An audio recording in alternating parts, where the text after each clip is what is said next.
It was quite weird loading on scuba tanks, floating on a freshwater lake, and it belies the size of this tract of water.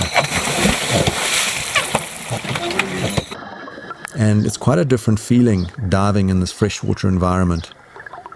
We found ourselves swimming along this rocky drop-off right on the edge of the island. The fish in question are a huge family called the Cichlids, and they've really made Lake Malawi their home.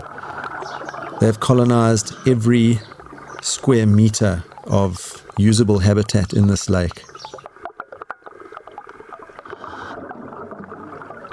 It turns out that the cichlids are divided into different groups, and one particular group is particular to these rocky environments. And at first glance, there's just a myriad of different species, and it's quite bewildering. Moving along this slope of jumbled boulders, we were trying to identify patterns or, the most prolific species, but it was just impossible. The fish are small, and it was only when we really settled down and began to look at individuals that we began to notice how unique and colourful these little fish are.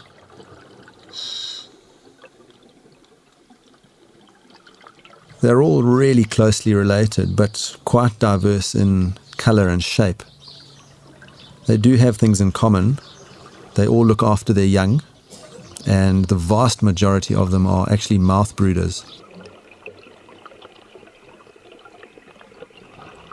I was just in the process here of trying to pick off shots of all the different individuals I could find so that we could later go and sit and identify the most prolific species.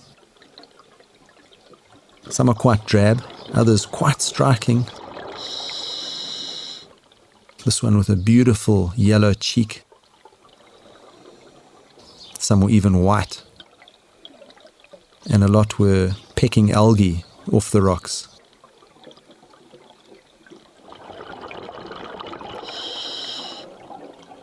This beautiful yellow and blue individual was holed up near a little weed bed.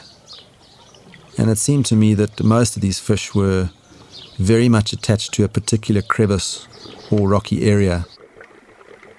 Their feeding patterns are really different too, and some were pecking at the rocks, obviously either grazing algae or picking off little invertebrates. And some were slightly bigger in size. This very blue individual was about 20 centimeters long.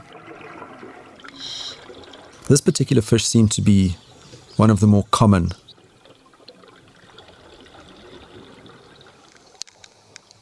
And some of these fish were intent on snuffling around in the sand which lay at the foot of the rock pile.